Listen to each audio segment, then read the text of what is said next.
एक मूरखपुर नाम का गांव था। वहाँ रहता था मन्नू नाई। मन्नू की खुद की नाई की दुकान थी, पर मन्नू बहुत ही आलसी था। एक दिन उसके पास एक आदमी आता है। अरे मन्नू भाई, जरा बाल काट दो। तनिक हम बिजी हैं, बाद में आइएगा। अरे तुम तो सो ही रहे हो, कहाँ हो बिजी? अरे कहाँ ना, बिजी हैं, बाद में आइएगा, जाइए यहाँ से। एक दिन मन्नू की पत्नी दुकान पर आई और उसने देखा कि हमेशा की तरह मन्नू सो रहा है। सुनो भैया, जरा बाल काट दोगे? हम तनिक बिजी हैं, जरा बाद में आइएगा। क्या बिजी बिजी लगा रखी है, सारे दिन सोते रहते हो, उठो और जाओ यहाँ से। अरे अरे भगवान, मार क्यों रही हो? अरे अरे ये क्या कर रही हो? मैं जाता हूँ, छोड़ो। अरे रुको, निकलो यहाँ से, और जब तक कुछ पैसे कमा कर नहीं लाते घर मत लौटना। बड़े आए बिजी वाले। हाँ। मन्नू ने अपना सामान उठा लिया और वो चल पड़ा। गांव से कुछ दूर जंगल में जब वो पहुंचा तो अपने आलसी स्वभाव के कारण उसने जंगल में कुछ देर आराम करने के बारे में सोचा। मन्नू एक पेड़ के नीचे आराम कर ही रहा था, तभी वहाँ अचानक एक राक्षस आ गया और आके मन्नू के सामने खड़ा हो गया।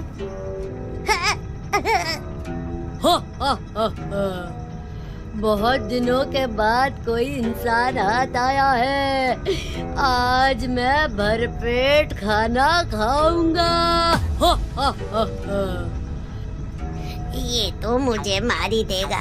मन्नू, हिम्मत से काम ले, कुछ सोच मन्नू, कुछ सोच। तभी मन्नू को कुछ सूझा। देखो, तुम यहाँ से चले जाओ, हमसे पंगा ना लो।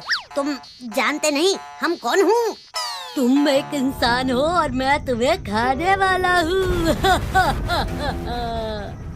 हम कोई सामान्य इंसान नहीं है, हम तुम्हारे जैसे राक्षसों की आत्मा पकड़ते हैं। आत्मा?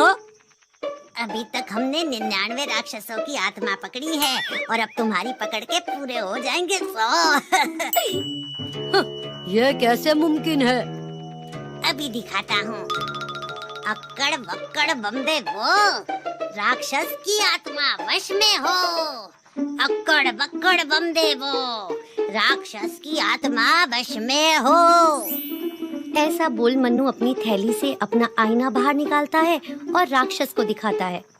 राक्षस खुद की परछाई को अपनी आत्मा समझ लेता है और डर जाता है।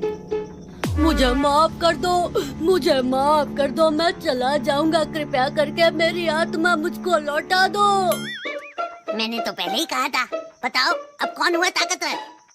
भाई जी प्लीज हमें माफ कर दीजिए, मैं आपको जो चाहिए वो दूंगा, प्लीज हमारी आत्मा को छोड़ दीजिए। ऐसे कैसे जाने दूं? तुम्हारी आत्मा को पकड़ के हम इसे पंडित को दे देंगे, वो हमको बदले में 500 सोने के सिक्के देंगे। बस 500 में? मैं तो आपको पूरा का पूरा खजाना दे सकता हूँ। ये देखिए, इस पेड़ के नीचे बहुत सारा खजाना गड़ा हुआ है। अरे लेकिन इस खजाने को यहाँ से निकालेगा कौन? मैं निकालूंगा, आप जरा रुकिए। ये लीजिए आपका खजाना, आप सब ले जाइए। ये तो ठीक है, लेकिन ये बताओ कि इतना खजाना मैं अपने घर ले जाऊंगा कैसे? मैं ये खजाना आपके साथ आपके घर पहुंचा दूंगा। ठीक है। ये लीजिए, आपका घर आ गया। अभी तो मेरी आत्मा को छोड़ दीजिए। हाँ हाँ, क्यों नहीं क्यों नहीं। रुको, अक्कड़ बक्कड़ बम्बे बो, राक्षस की आत्मा गायब हो। अक्कड़ बक्कड़ बम्बे बो, राक्षस की आत्मा गायब हो। और इस बार मन्नू ने अपने आईने की दूसरी बाजू की ओर राक्षस को दिखाया। ये देख राक्षस को लगा कि उसकी आत्मा मुक्त हो गई।